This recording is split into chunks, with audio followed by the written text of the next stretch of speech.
Georgia Jacobs' Rise of Power, a Colorado Wizard Story by Tim Gallagher. This is a work of fiction. Names, characters, places, and incidents are the product of the author's imagination or are used fictitiously. Any resemblance to actual events, locales, or persons living or dead is coincidental. Chapter 9. The Crystal Butterfly. After leaving the cave, Alan and Georgia hike another hour before reaching Devil's Head Valley. Along the way, Georgia reflects on how Sage, too, believed that the affirmations and goals would somehow transform her into a witch. Georgia knows that to achieve any goal, you must first believe that it can be done. Apparently, that belief is no different for witches and wizards than it is for a student trying to pass a dreaded biology exam. But how could those words do such a thing, she thinks. They're only words. Nice words, but only words. As she contemplates it, she looks down at the book Sage gave her that has been swinging in her hand for some time. Sage said the answer to destroying the Sprari could be in there. She opens it up, trying to read it in between stepping over rocks, roots, and fallen branches on the narrow trail. Georgia finds the book is not only full of guidance on what to do in certain situations, but it's full of spells that can be used to protect and to defend herself. To what extent or how effective, Georgia did not know. She was new at this. Nothing yet on destroying a Sprari, but if the answer was in there, she would find it. She continues to thumb through the book, making sure not to trip on the path or get behind as Alan presses on. For an older guy, she thinks, he seems to have no problem hiking up to 9,600 feet above sea level. The elevation of Devil's Head Valley. She returns to the book again, trying to find an answer to the Sprari problem. A spell, a potion, something to give them an edge. Suddenly, an answer stares her right in the face. But it was not the answer she was immediately looking for. It was something more important to her journey. Sage's book is a book of words. Just words, no different than words spoken in everyday conversation. The words in the book are claimed to have magical powers when they are spoken in a meaningful way. Why? Because they're in an old book? No, but because when someone speaks the words in this book and believes they have magical powers, then they do. It's just like any other spiritual book, from the Bibles with prayers to the teachings of Buddha to the spiritual songs of the American Indian. They are just words, but words have power. Then she realizes these words are no different than the affirmations and goals words that Alan gave her in order to help her break down the baggage from her modern life and become the witch she needs to be. If those words in Sage's book or from any other book can hold power, well, then why not her affirmations and goals that Alan gave her? She closes the book, letting it swing to her side again, and pulls out her phone to read her affirmations and goals, this time with more meaning and belief than she has ever given them before. A short time later, as they're finally reaching the Devil's Head Valley entrance, Alan seems to be picking up the pace when Georgia feels a pain and says, "Alan, my head hurts again." "Well, maybe it's altitude sickness. Just hang on. We're almost there," he replies. "It hurts like the coffee shop." Georgia continues as she holds her head, coming to a stop on the trail. Alan quickly backtracks a few steps to Georgia, grabbing her by the shoulders and helping her sit down. "Yeah, I feel it too," he whispers. Then, staying low, he slowly turns in all directions. "Just as I thought, we're not alone. The Sprari has clearly been tracking us. I thought maybe the Sprari was behind us. That's why I was picking up the pace. But now I'm not sure. It could be ahead of us. Based on your intuition, it's definitely closing in." Alan sees nothing in the vicinity. He thinks for a moment and asks, "Georgia, is the pain directional for you?" "I don't know," Georgia whispers in pain, looking at Alan, who's in the direction they were going. Then she grimaces and slowly turns her head towards the direction they came. Looking back down the trail, she closes her eyes and holds her head still. She slowly turns back towards Alan, who's looking at her, trying to determine what she's thinking, when she suddenly opens her eyes and says with some urgency, "It's behind us."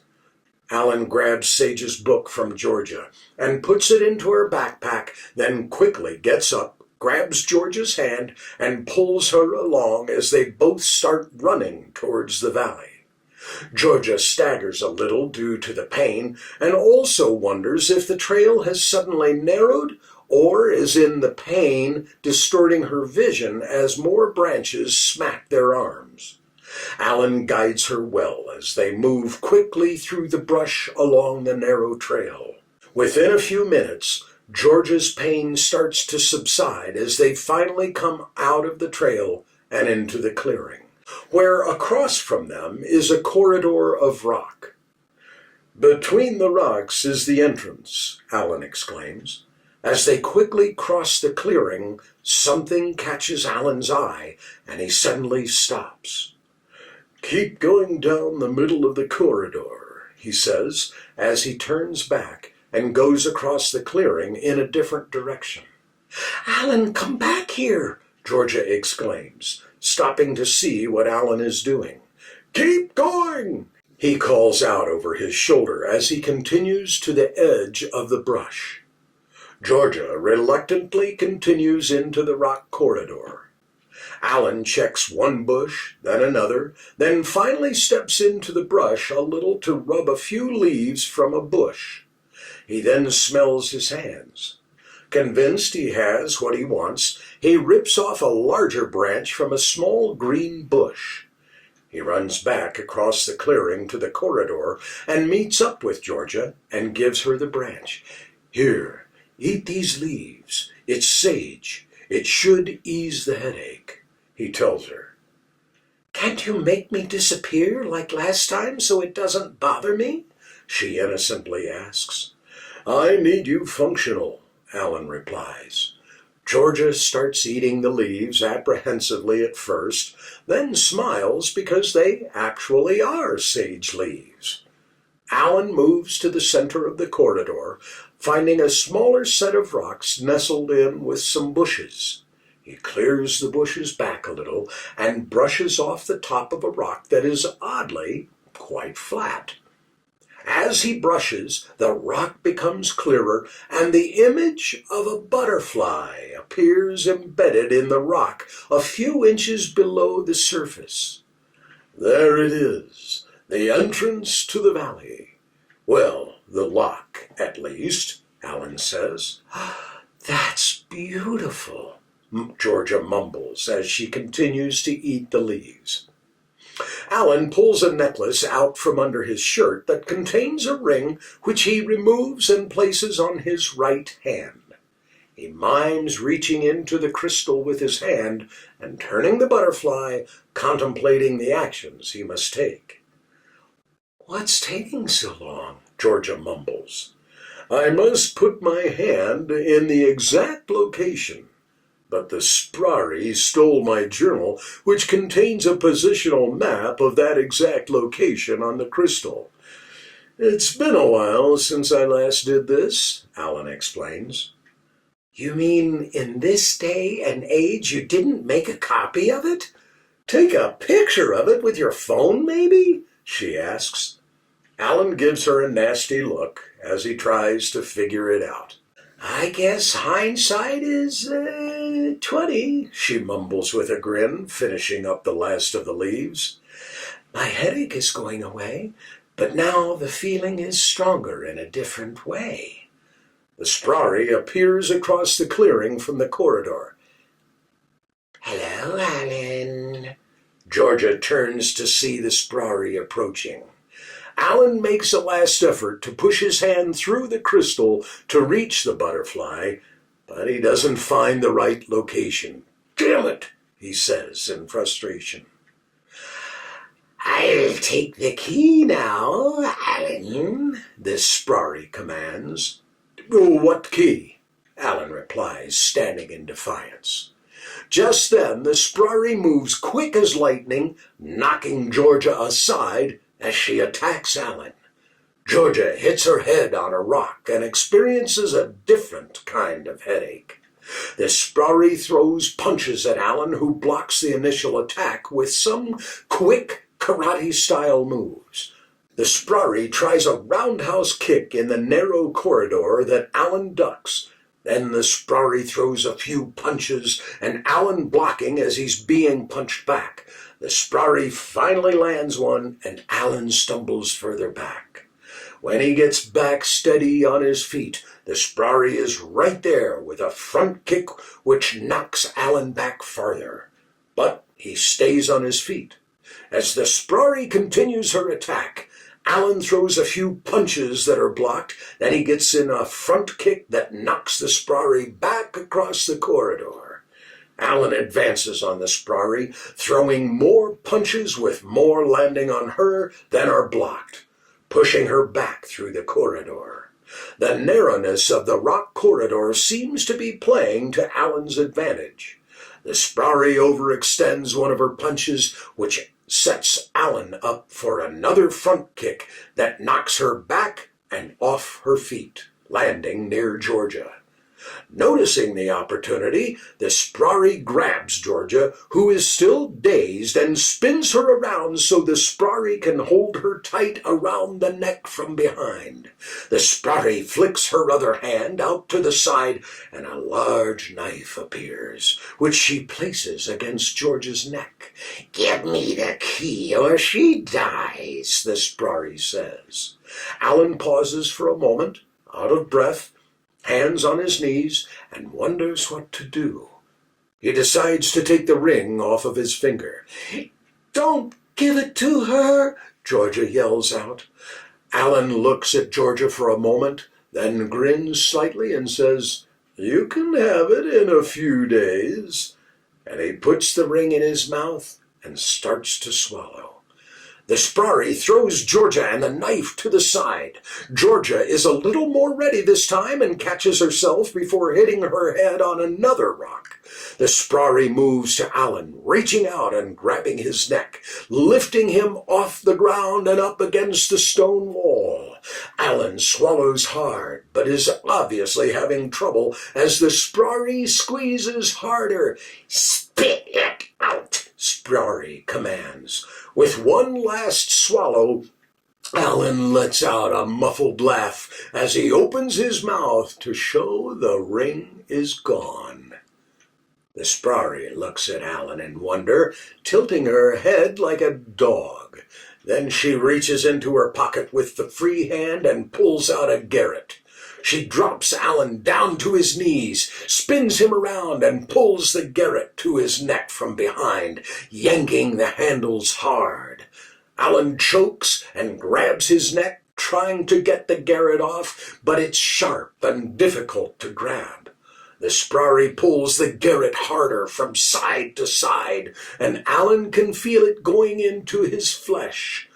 Georgia notices the garrote is almost halfway through Alan's neck, but oddly there is no blood.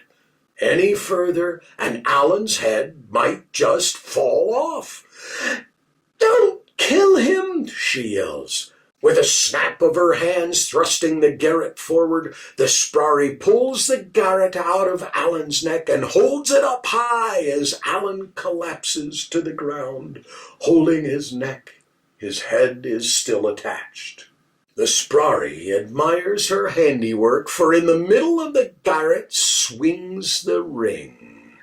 She removes the ring and places it on her hand, then grabs Alan by the back of the neck, picks him up to his feet, drags him towards the crystal butterfly, then finally pushes him at Georgia, who catches him. The Sprari looks at the crystal, putting her fist in different places on the stone, just as Alan did. "Do something, Alan," Georgia whispers. "I don't have to. Close your eyes and cover your ears," Alan says, and they both do it. "You'll have to hit it hard, or your fist won't go through," Alan says to the Sprari. Just then, the Sprari pulls back her hand, then thrusts it into the crystal. But her hand does not penetrate the crystal. Instead, a loud thump is heard as brilliant light shines from the crystal and a high-pitched piercing sound emerges. The light keeps getting brighter and the sound louder and more piercing. The Sprari backs off, shielding her eyes and trying to cover her ears, but she's too late and staggers backwards, hitting the other side of the corridor. The sound is so high and so intense that if she was human, blood would be coming out of her ears. She stumbles, disoriented, and falls to the ground, motionless. The sound stops, and the light dims. Alan opens his eyes slowly. Shaking George's shoulder, he says, "We must hurry," as he gets up and approaches the Sprari. "What was that?" Georgia asks. "The crystal's defense mechanism," he replies, as he removes the ring from the Sprari's hand. "If you don't penetrate it just right, that's what happens." He searches her duster and pulls out his journal. He quickly flips through the pages to find instructions as he moves to the crystal. Georgia picks up Sage's book that she dropped when Sprari attacked and wanders over to Sprari for a curious look. Reviewing the position on the crystal, Alan feels confident he knows the correct spot. He puts the journal away and positions himself to put his hand through the crystal to the butterfly. When in position, he slowly pushes through the crystal and gives the butterfly a quarter turn to the right. Just in front of him, the left wall of the corridor separates with a hiss and grinding noise, as if releasing pressure while the heavy stones scrape against one another. Alan removes his hand and says, "Come on, Georgia, let's go." But Georgia just stands there staring down at the Sprari. "Come on, let's go," he repeats. Georgia turns to Alan. "You know, we've been so concerned with getting into the valley before the Sprari and finishing my training that we forgot the main purpose, which is to stop this thing. And here we are with the perfect opportunity," she says. "We can't kill it. It's a spirit. We have to destroy it. Have you found anything in that book that tells you how to destroy it?" Alan asks. "No," Georgia replies. "Then let's go. The door won't stay open long, and we don't want the Sprari to follow us through," Alan says. "But we can't just let it roam around free out here. It's too dangerous. People could die. Oh, wait, I do remember one thing." Georgia removes Sage's book from her backpack. I saw in the book a restraint that we might be able to use, Georgia says as she starts flipping through the book. Look, here, I knew it. I read it. Right here, it says by using the shackles of Templar, a conjured spirit can be restrained. Alan looks over at the book, wondering what Georgia is talking about. Look, Alan, if the restraints work, I'll stay here while you get help, Georgia says. No, we must both go into the valley so we can start your training. You've seen how close this thing has gotten to getting in. We can't waste time babysitting it, Alan replies. That's why I'll stay here while you go get help. When you get back, I have found something else in the book that can help, Georgia replies. Alan is torn. He knows on one level she's right. This is a great opportunity to capture the Sprari if the shackles work. Capturing it won't destroy it, but it will buy time. And if Georgia can get trained, well, then she, Alan, and the rest of the council together should be able to destroy it. You're right. We do seem to have an opportunity here, Alan concedes. He thinks a little more before saying, If the shackles work, I'll stay here and you go get trained. And before you say it, I don't want you to go into the valley without me, but if the shackles work, that's what I think you must do. Well, we don't really have any shackles. They just mention them in the book, Georgia says. Is that a picture of them? Give me the book, Alan requests. He rubs his hand over the image of the shackles, and the pages start to glow.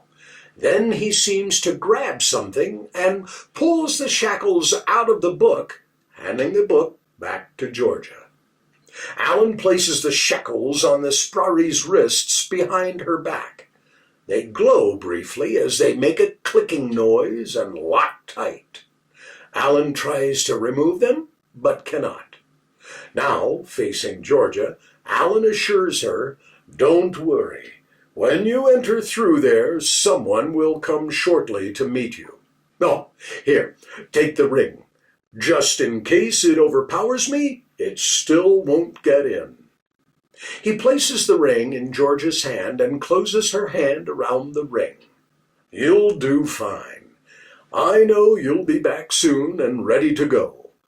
Time in there is different, so you won't be gone long. Now go. Georgia is obviously nervous, and surprisingly to Alan, she gives him a big hug that almost makes him uncomfortable for how long she hugs him. Then she says, I'm scared. I know. New things are hard. Change is hard.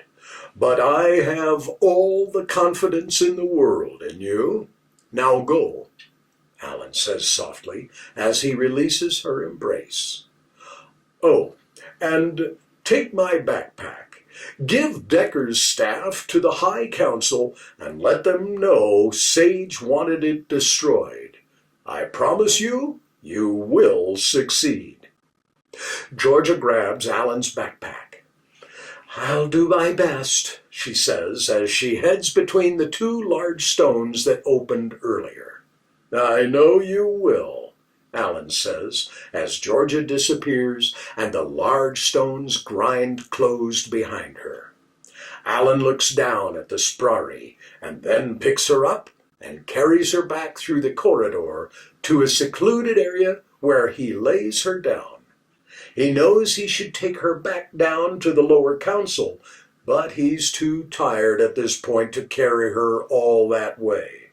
He doesn't even know how well the shackles will hold, so he decides to rest a bit.